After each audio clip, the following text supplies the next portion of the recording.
سروق باقي برشيا غير غيدهما لابو سركعا صعب صعب صعب صعب بدن هالوقتمو صعب صعب صعب صعب بدن هالوقتمو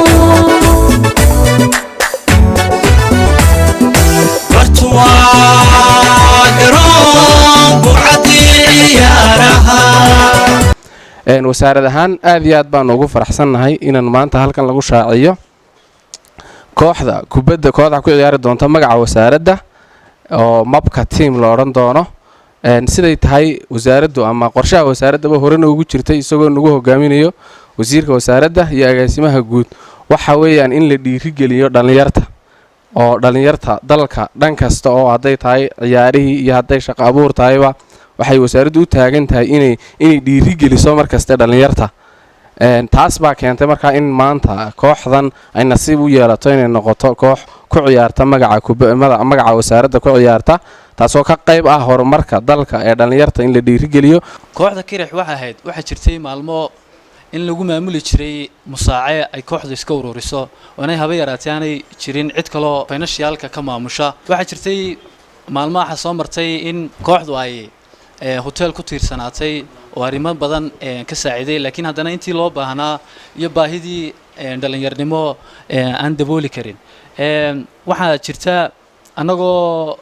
taa ka duulayna waxaanu u nimadnay wasaaradda xiriirka golayaasha iyo dastuurka annagoo weydiisanay kaalmo dhalinyarnimo waxaanan ugu mahad celinayaa wasiirka xiriirka golayaasha iyo dastuurka sida howlkarnimada dadnimada dhalinyar jacaylku ku jirto iyagoo hirgelinaya siyaasadii dawladda inay naaqaabilaan korka ka saartaan mas-uuliyadda kooxda noona ogolaadaan inaanu ku ciyaarno magacooda kulli maanta waxaanu joognaa xafladii ku dhawaaqidda kooxda ku ciyaari doonta magaca wasaaradda xidhiidhka golayaasha shalayna ku ciyaaraysa magaca kirix horta waxaan wasaaradda ogeysiinaynaa kow wasiirka oo ah bahda ciyaaraha ku xidhan oo mar kasta ay saaxiib yihiin wasiirka ciyaaraha in loo soo xulay kooxdii ugu fiicneed caasimadda tartanadii u dambeeyey qaadisay lagana soo haadiyey koox u qalanta oo miisaanka wasiirka iyo miisaanka wasaaradda iyo miisaanka cid kastoo ciyaaraha jecel baa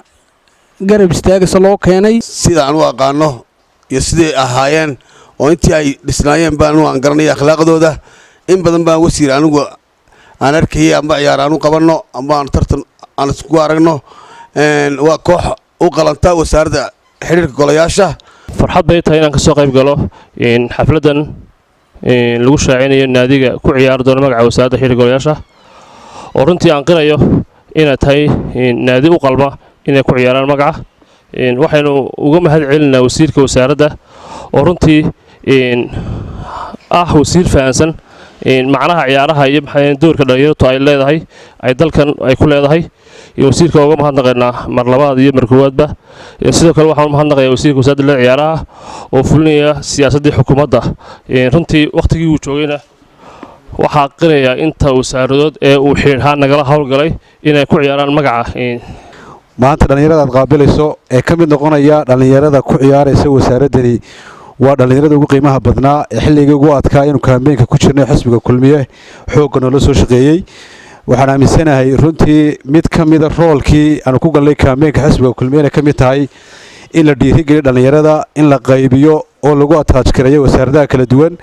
si ay ugu noqdaan oo ugu ciyaaraan xirfadooda kala duwan runtii sharaf weyn bay noo tahay ka xisbaan iyo xukuumadaanba dhallinyarada iyo roolka ay ku leeyihiin ciyaaruhu haddii la waayo dhallinyaro ciyaarta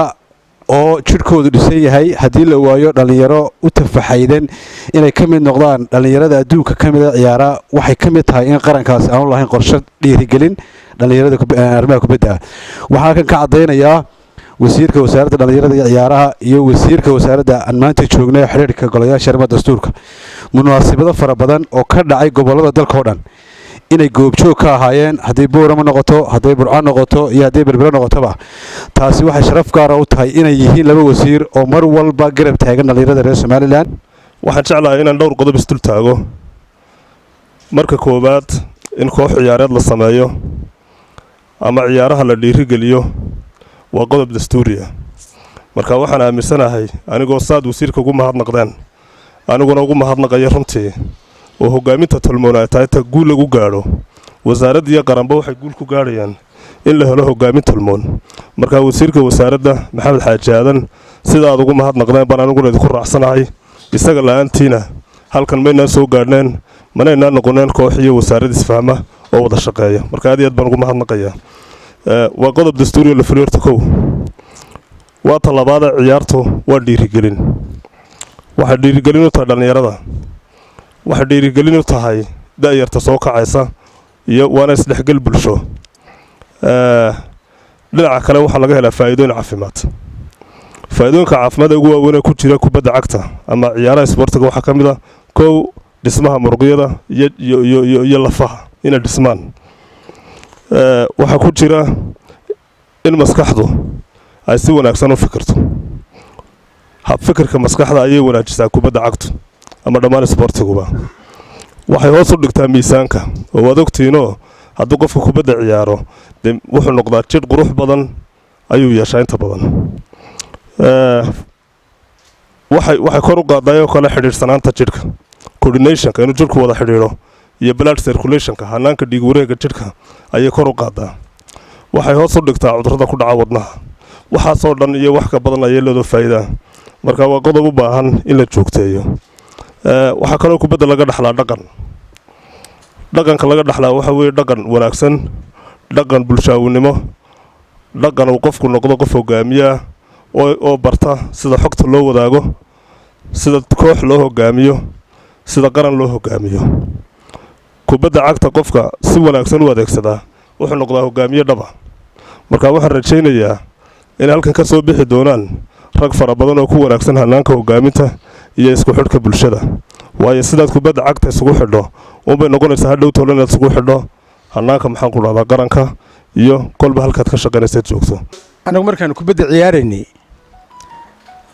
kubadda madaxa laguma dhufan jirin laabta laguma dhufan jirin bawdada laguma dhufan jirin football waxay ahayd un football yacni lugtun baa lagu ciyaaray kubadda ilaa ay noo yimaadeen nimankii reecadmeedka ahaa kubaddu waxay ahayd un goolka markaad ka qabato sida goolka hore loogu laadi lahayd oo waxa la oran jiray taasaa ugu dhow in goolka lagu dhaliyo laakiin lama haynin xirfadan ah markaad dhowr baas bixiso inaad ka dheerayn karto kubadda inaad xaggaa u laadaysa ninkii kala qabsanaya dee laakiin kubaddan xirfadda ah ee baaska laysa siiyo markiiba waad gaadhaysaa goolkii baad gaadhaysaa waxaa kaloo jirtay garoommada marka lagu baraaks garaynayo kubadda marka la ciyaarayo may jirin waxaa la dhahaa warm up yani waa laysa sii diirinayaa may jirin waxay ahayd energy ba kaa lumayee xejiso kubadda marka la bilaabayo uun orod lama aqoon markaa iyadana warm up iyo waxaa lama aqoon trainers maanaan lahaynoo nin waliba intii yaradu ku soo arkay garoonka ayuunbay isticmaalaya may jirin tababarayaal dadka nimankaa reecadmeedkii markay yimaadeen ayay noola yimaadeen xitaa sirwalaa jiray calanwala muu jirin xitaa markaanu soo gallay annagu garoonnada markaa nimankaasaa noola yimi runtii dee riwaadaana iyagay noo keenay siyaasaddii idinku dee maydaan maqal malaa aad inaa waxu akhridaan iyo in kale mooyaane xisbiyadiina iyagaa noo keenay oo iyagoo naasirka la yimi wadaniyadii iyo waxyaabo la mida marka wadaniyadda riwaadihii oo hadraawiyadda waa meelahay ka yimaadeen cadani kubaddana iyagaa noo keenay maalintaasaa noogu horreysay marka waxyaabaha badan oo dhan oo iyagaanu ka aragnay ninka la ismaaciil ninkan iminka siciid ismaaciil ee boliiska ma aragtay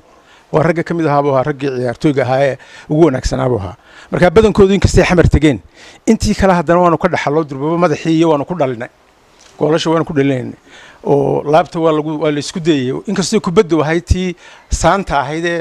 dunta bahasha lagu toli jiray oo haddii madaxa ku dhufto laga yaaba inuu nabar kaaga dhaco haddana waa lagu dadaalayay markaa dhallinyaro waxaan doonayaa inuu xusuusiyo idinku fursad baa haysataan oo maalin walba waxaa ka daawanaysaan ciyaarihii ugu dambeeyey adduunka oo ku dayan karaysaan waxaan is idhahaa soomaalida markaan saa dhallinyarta u eego jidhiski unbaa idinka dhiman jidhiskii ma aha inaad ballaarata maaha laakiin jidhiskii ahaa tababar inaad samaysta mar walba jidhku siduu sare ugu qaadmi karo oo aad u yeelato energy badanna aad u yeelato marka intaanad kubad ballaadin inaad horta isdhisto oo orodkii la isku dhiso oo tababaradii kale ay jimka gashaan yacni waxyaaba badan oo caynkaas ahoo kubaddii caawinaya kubaddu waa xirfadda yara dambe markaa waad ku dayan karaysaa laakiinse waa inuu jirkaaga u dhisnaadaa inuu dee saacad iyo barkaa kubadda la ciyaarayo inaanad daalin maanta inaynu halkan u joogno ciyaartooygii kirix oo lagu sponsor garaynayso wasaaradda xidhiidhka golayaashu aad iyo aad waa soo dadaasheen baska iska bixin jireen iyo waxaasu ceeb maaha waa dhulka lasoo maro qofaan waxba soo marin inta cidina qaadato meel geyn mayso qofku waa inuu soo yara alamiteeyaa dabeedna dadkii wixii ay la qaban karaan ay la qabtaan halkan waxaanu ku fulinaynaa horta siyaasadda madaxweynaha jamhuuriyadda somalilan mudane muuse biixi cabdi oo ballan qaaday in kor loo soo qaado dhallinyarada iyo ciyaaraha waxaan aada ugu mahadnaqayaa dhammaan wasiiradii aqbalay waraaqdaanu u qornay oo nin hal sponsor gareeyo dhallinyarada oo wasaaradihii la tirinaya ay ka mid yihiin wasaaradaha kale waynu filaynaa waxaan mar labaad iyo mar saddexaadba u mahadnaqayaa wasiirka xidhiidhka golayaasha iyo madaxda wasaaraddiisa oo ah wasiir lafdhabar u ah howlaha dhallinyarada oo meel walba nala jooga waa wasiir u heelan mar walba nala jooga mar walba meesha ciyaaraha yimaada oo ay hawshiisu u badan tahay isla markaana waa wasiirkii